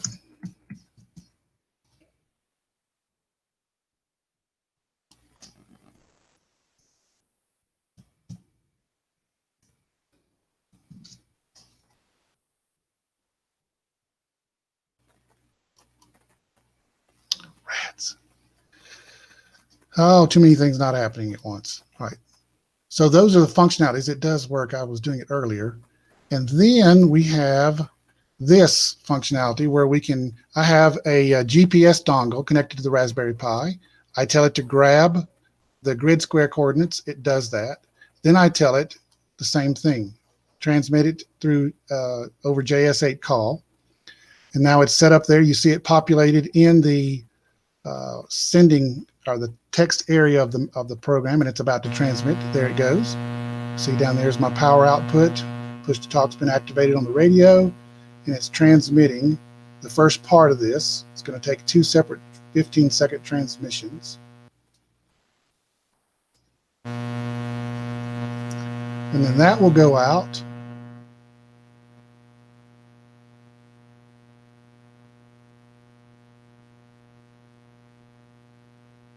Almost done there. Now I go over to APRS.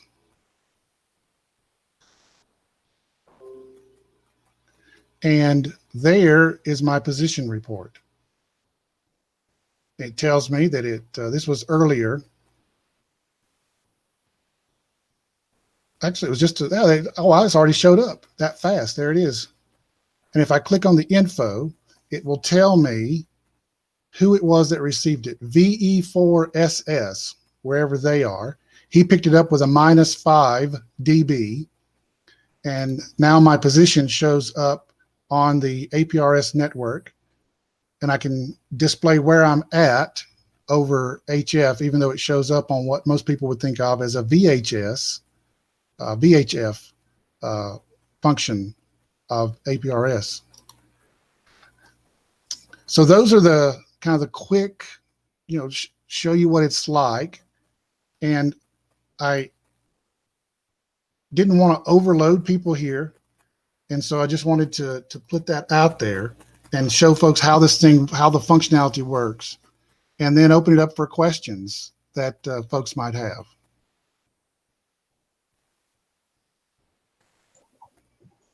So yeah, great overall summary right now, Brian. I'm checking the YouTube studio side on any questions. We'll start with the group that's on Meet right now. Does anybody have any questions for Brian? I would say, what Raspberry Pi are you running? This happens to be a Pi 4. I've used it on a Raspberry Pi 3. I'm not aware of anybody that's used it on a 2. 3 is pretty much the highest I've ever seen. Okay, is that with 4 gigs of RAM? Yeah, whatever the standard is. There's nothing special. Well, they have a 2 and a 4. I didn't know if you, but it'll run on both. Yes, that's correct. As far as I know, it does.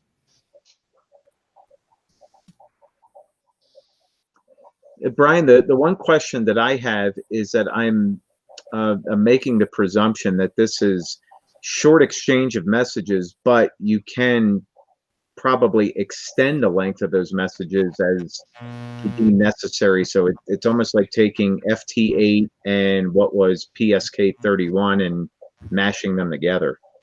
That's correct. Yeah. You can run these here.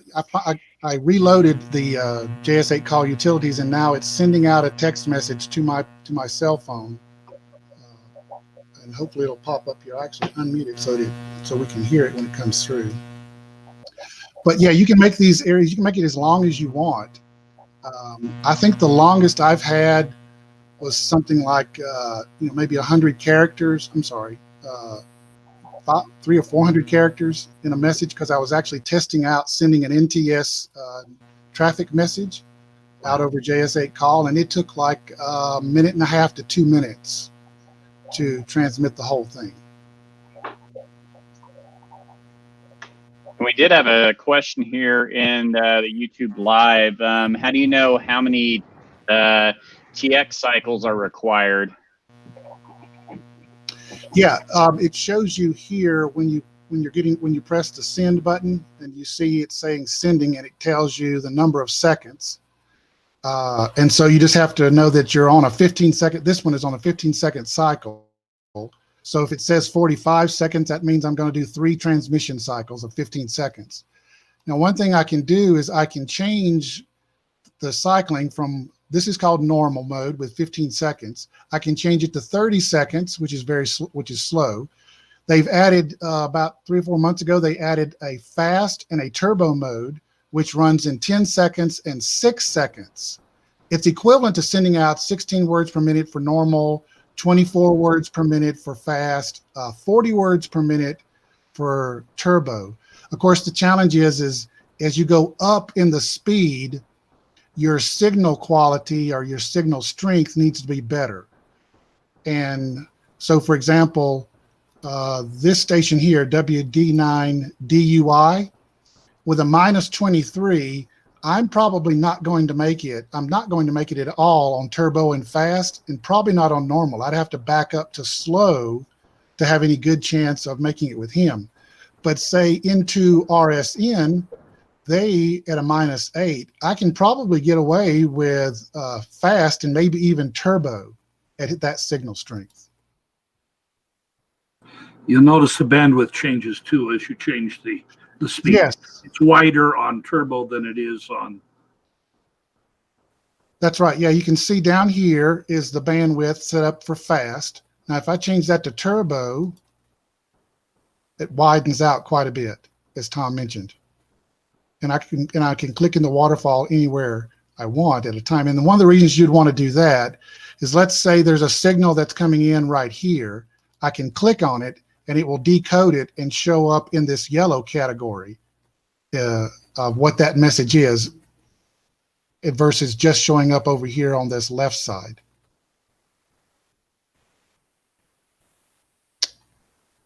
Yeah, I wish we had more activity so I could show you more of these. Yeah, you're popping up on PSK Reporter, and it's gray line right now also. Yes, thank you. Thank you for reminding me that. So yeah, here's PSK Reporter. And these are the, let me see this, where I'm at 20 meters.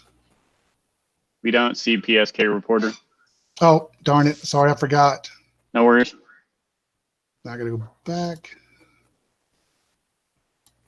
Yeah, it looks like you got into California 2 minutes ago, but you're getting both directions. Yeah, let's see the entire screen. Here we go. Now we got it. Yeah, there's my PSK Reporter for 20 meters. As you mentioned, got a California. Now let's pop up at 40 and see what that is. That is it all. Yeah. There you go. There's all the different stations that were able to receive my signal over the last 15 minutes. They're on 40 meters. And 40 meters tends to be the most popular and most active band for JS8Call. And then we looked there, showed you the position report and the report there. So Jeff has inspired me to try something. Let's see. Let's see what happens on 6 meters. Now you can see as I changed bands, everything blanked out. There's nothing on the screen anymore because it only shows you the activity of the particular band you were on. And if I go back to 20, those stations will all pop back up again. So let me just do a quick tune on 50 on 6 meters. Hopefully this won't cause too much RF coming. Nah, not much RF in the shack at all. And let's see what happens when we send a heartbeat. Here's going now.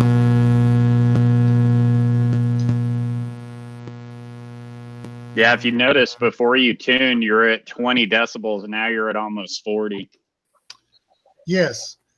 And just like with FT8, I can increase that by changing the RF gain. Oops, that's the AF. Oh, mine's maxed out right now. So, am I going to hear anything? Doesn't look like it. Doesn't look like anybody's hearing me on 60. So, let's look and see what PSK Reporter says that's happening on 6 meters.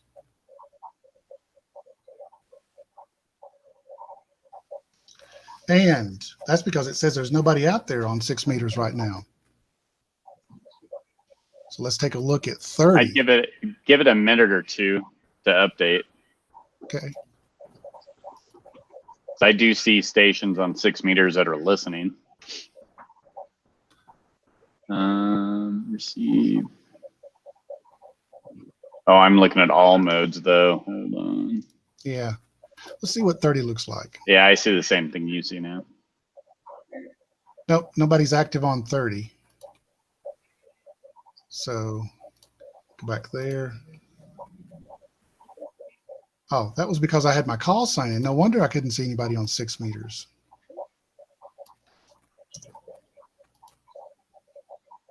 Yeah, you're right. There was nobody. You said that right, Ryan. You said that. So go back to 20.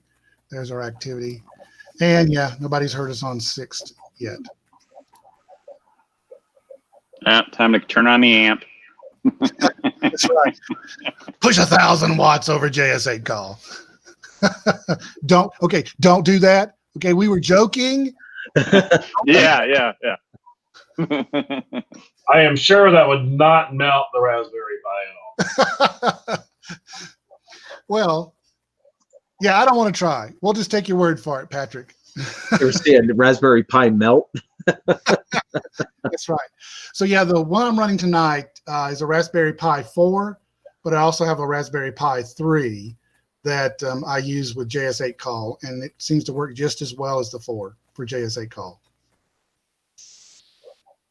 Hey, Brian, one of the other questions that I have is what sort of use, if any, in the emergency communications, MCOM, ARES does JS8Call have?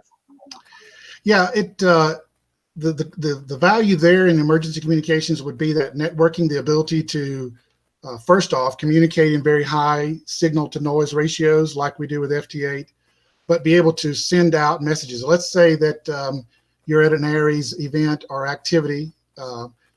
Let's say something that we know has seen happen. Let's say there's a fire someplace and they activate the ARES, but propagation is very poor and they're not able to communicate over voice.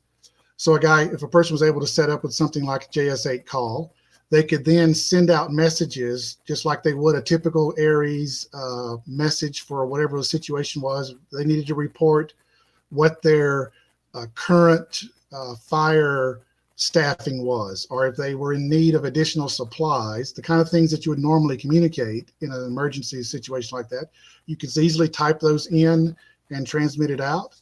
And if you're in a situation where like what we saw earlier, where I couldn't hear Doug, but the station could act as a relay station between us, you could do the same thing to get your emergency messages out over that way. Yeah, Tom? One thing that you can do, Dan, is you notice that it has an @all call is just automatically up there. You can create groups, and they have done this in the Southeast, the ARES groups down there. So they have created an @ARES such and such, and that allows them to direct traffic to everyone that is at ARES, and you just can pick up that traffic.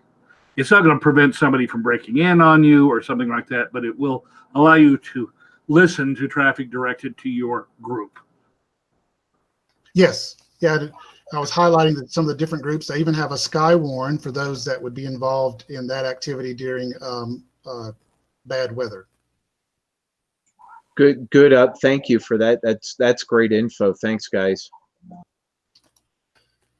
Yeah, and then the position reporting functionality, that would be something where you could then have a graphic display on a map of where all your stations are as part of your MCOM situation, emergency communication situation.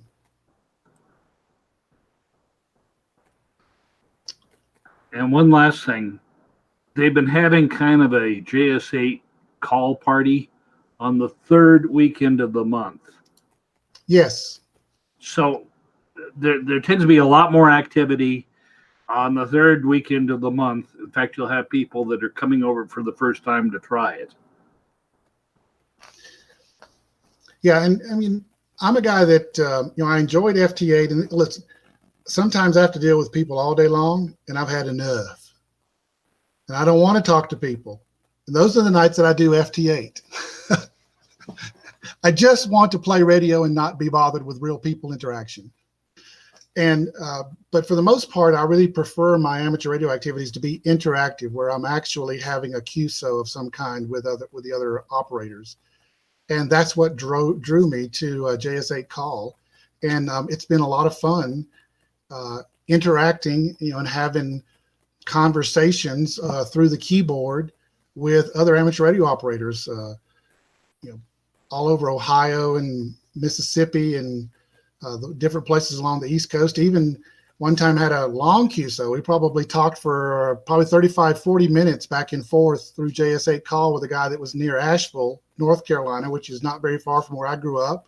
I grew up in the upstate part of South Carolina, and got to spend a good bit of time in Asheville every summer at the farmers market because I grew up on a peach farm there in South Carolina, and spent way too much time at the Asheville farmers market. Have a comment. So talking with a guy that night, talking with him about from there in Asheville. Doug had a comment there. Yeah, I talked to a guy in Kentucky or Tennessee for almost 2.5 hours one Saturday morning on FT8, or not FT8, JS8Call. The conditions, and that was on 40 meters, which is great. Talk about all kinds of things. Yes. And it's just, I don't mean, sometimes when you're on a single sideband phone conversation, it's a little hard sometimes to sort of end it and go. I find it's just easy to say, I got to go, and stop typing with JS8Call. Yeah, Tom? One skill that you want to have is as it's coming in, because it comes in fairly slowly, you can see it come by, kind of like CW, slow CW on a decoder. But you can type in that buffer area down there before you ever press send. You can have a conversation where you're answering questions or talking about things that he's talking about, and then change subject right in the middle. You just need to be ready to type ahead so that you can have a long conversation, because it'll take several minutes for him to talk to you. You might as well have it queued up instead of waiting until he's through and then starting to answer. Yes. So an example of, I'll try to demonstrate this. So here is W8APP. I'm going to go ahead and send him a message. I'm just going to send the reply there, and I actually can hit send. And now I can continue typing while it's going. And then once it catches up, it'll finish the transmission itself like that. Is that what you were referring to, Tom? I'm on mute. No, what I'm talking about is when you have a QSO. Yes.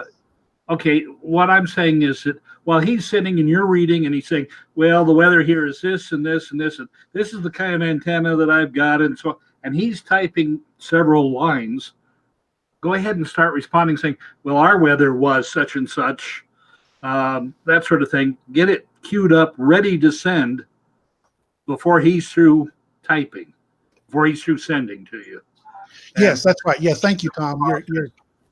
Yeah, and that is exactly. I like it, right? I can start responding while I'm waiting on the next string to come in, and see what and as you said, don't have to try to remember everything at once like we do with a lot of times with our phone conversations, our single sideband conversations. When I was on really high. All right. So, any other questions?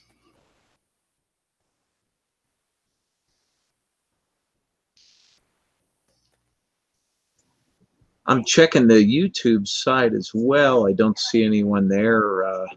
Scott, AK6Q, is in. He apologizes for being late, but he's fashionably late, so that's okay. Anybody on the Google Meet side, any questions for Brian?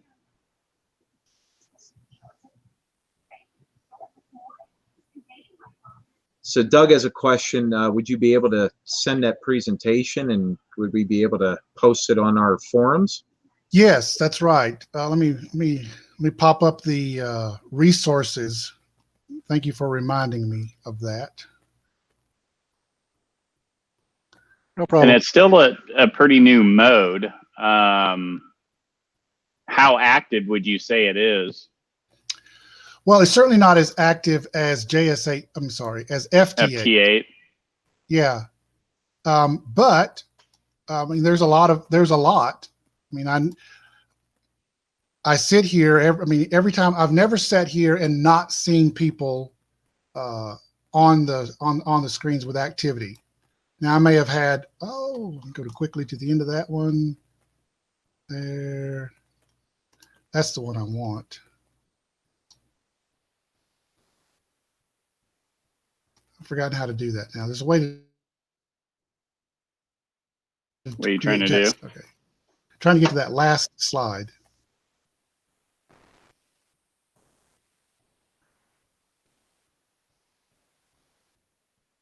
So I can so everybody can see the resources and have a chance to copy that down. There we go.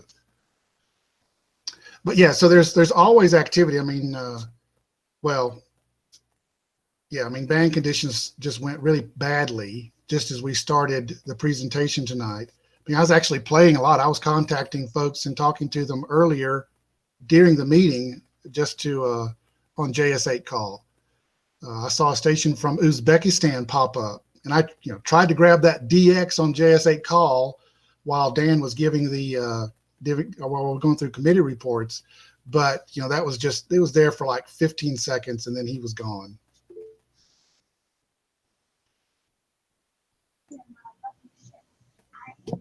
Kind of like DX today with everything else, right? It's there for 15 seconds and then it's gone.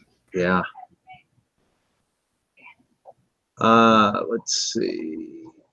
So Robert Pace had a comment in there as well. It looks like Jason, who runs Ham Radio 2.0, a YouTube channel, had a stream with Jordan last week with a deep dive of JS8Call. So good, kind of a good tie-in and all this as well. And Brian, I know that the one fellow you have there, Julian, Oscar Hotel 8 Sierra Tango November.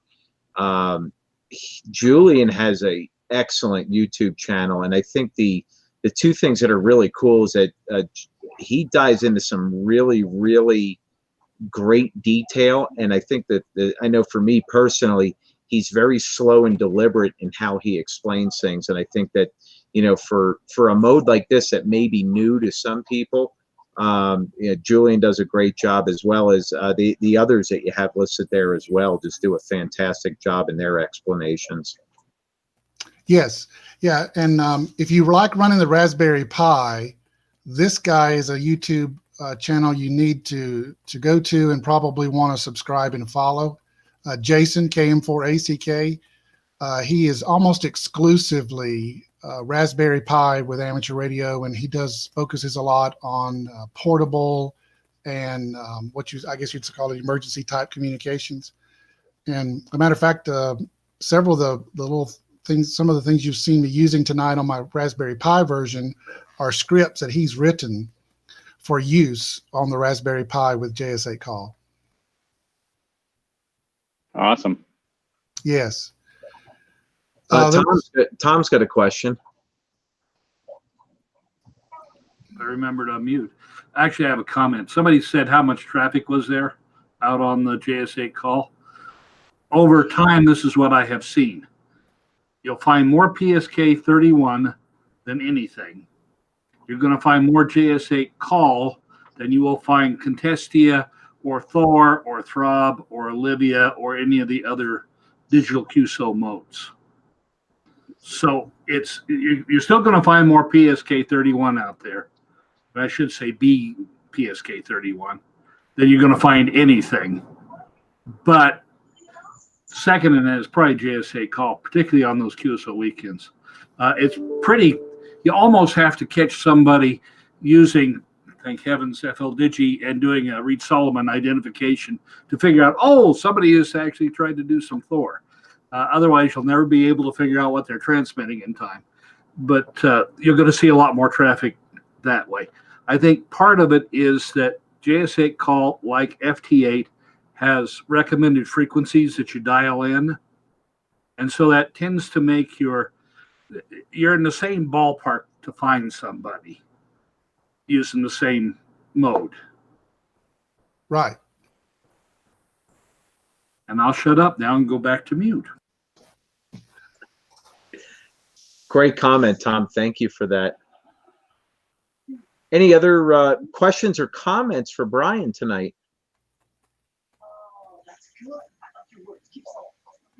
Comment. Go ahead, Doug. Yeah, I'm looking at the waterfall here at my place on JS8Call, 40 meters, and it just opened up in the last few minutes. Oh, yeah, it's starting to come back. You're correct, Doug. It is. It's starting to come back. Hey, Brian, how difficult was it to set up your Raspberry Pi and interface it with your radios? It was well, for me, it was a challenge because I'm not really a Raspberry Pi or a Linux guy. I'm not even really a Windows guy. I'm not a programmer guy.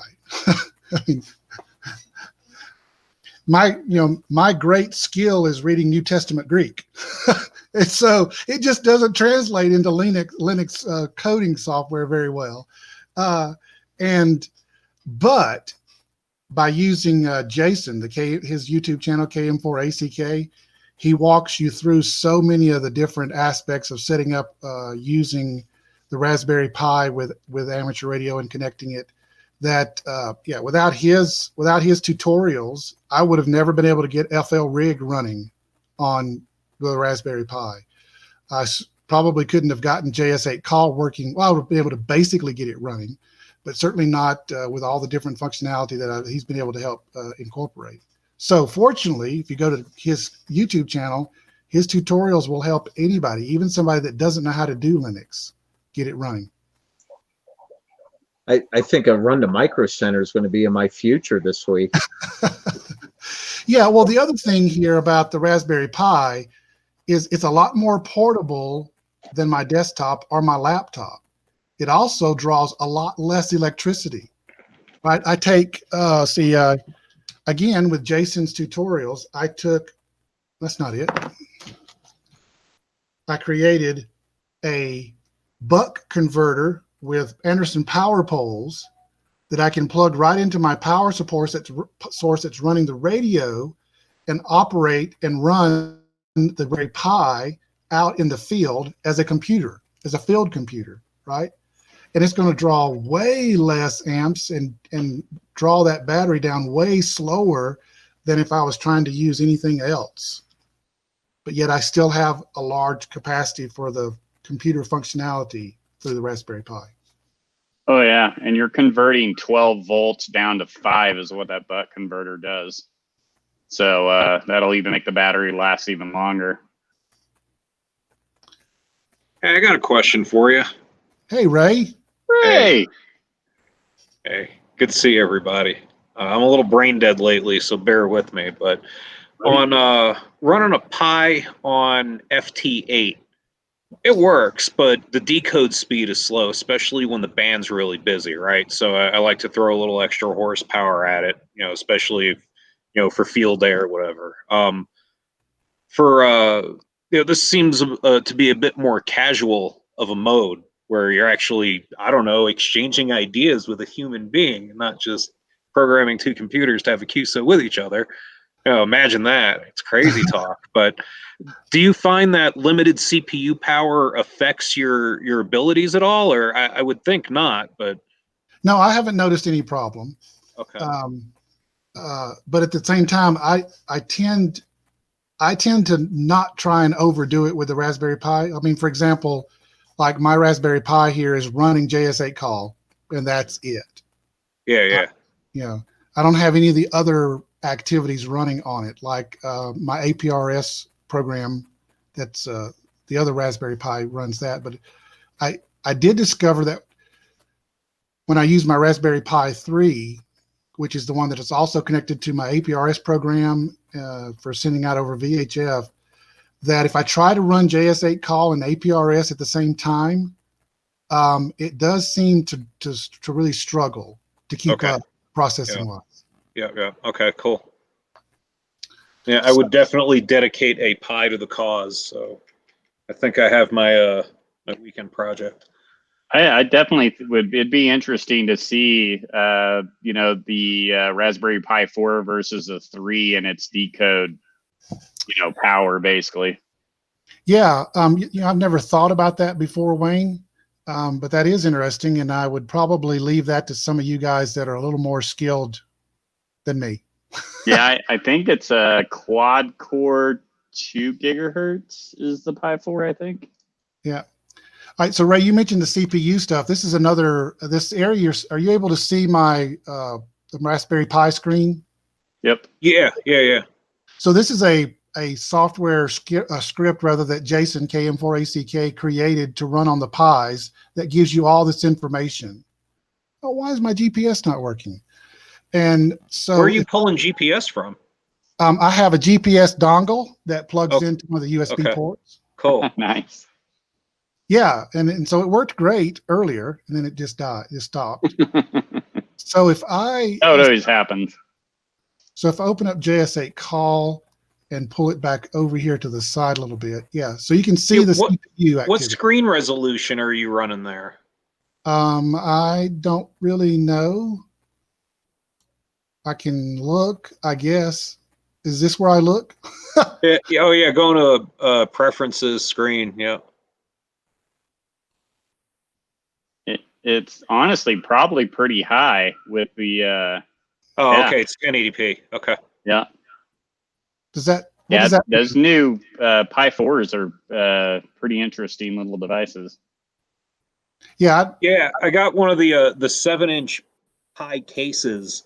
You know, with the built-in 7-inch touchscreen, but it only does like 800 by 480 or something. You can barely squeeze an FT8 window on there. You know? Yeah.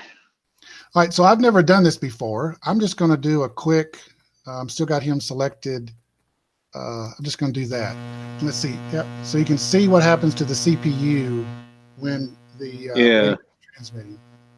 And not that much, actually. The initial. Yeah, on transmit, I wouldn't expect much. It's on receive when it has to run a decode cycle.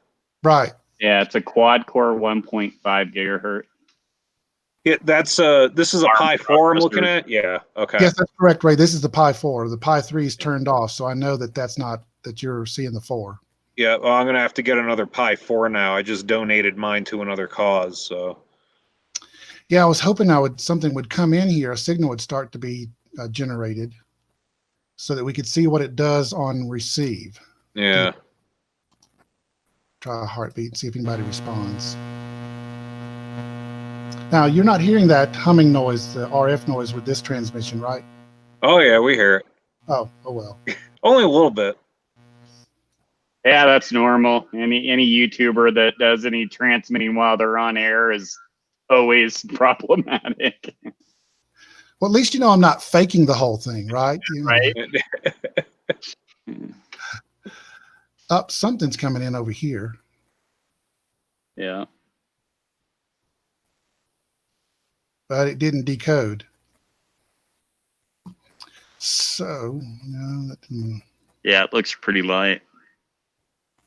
Yeah, I've never even thought about comparing that processing speed and activity between the two Pis.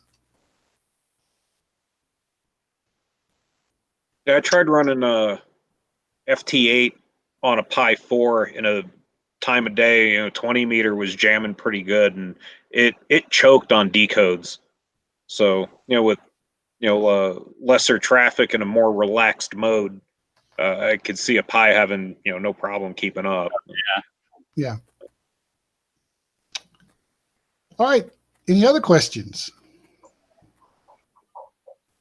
Not a question, but a comment. Well done, sir. Well, much appreciate you putting the effort into this, man. Very cool. Yeah, absolutely. Thanks, Brian. My pleasure. Glad to do it. I really enjoyed JS8Call. I don't want to say it's a passion, but I really enjoyed it a lot, and so I was thrilled to have a chance to present it and show it to you guys. Yeah, no, it's got my interest, man. I wanna go play with it now. Yeah.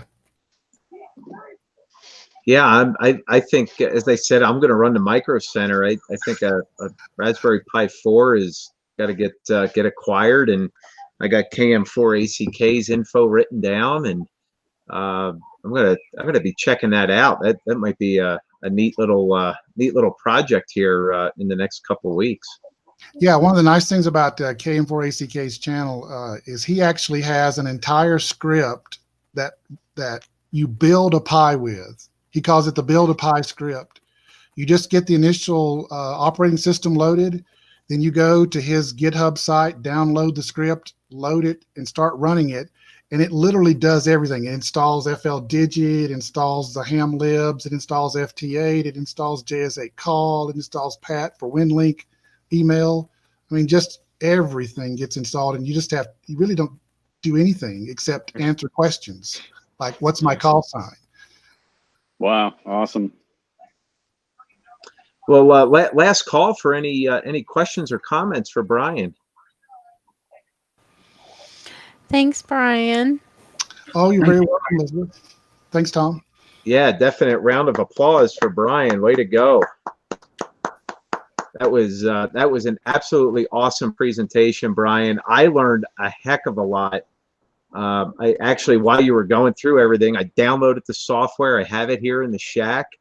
I'm ready to dive into this, and I think that, you know, I'm going to horse around with it maybe a little bit tonight, and then I think the next thing is to start building the supplies up. I really like the concept of operating with the Raspberry Pi. I think that would be very, very cool indeed. And boy, Brian, it's presentations like this that really show the knowledge and just the brilliance of what our Parker Radio Association is all about.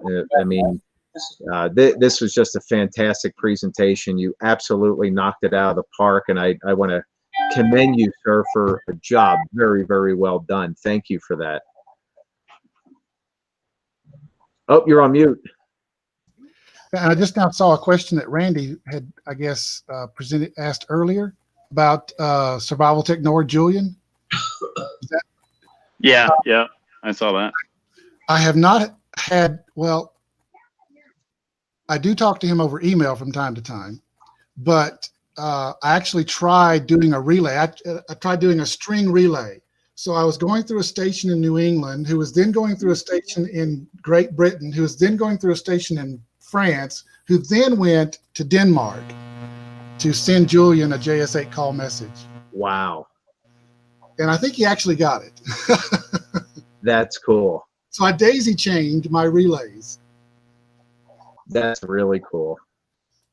I think this would be a really good, once we get back to our normal Elmer nights, this would be a good build night.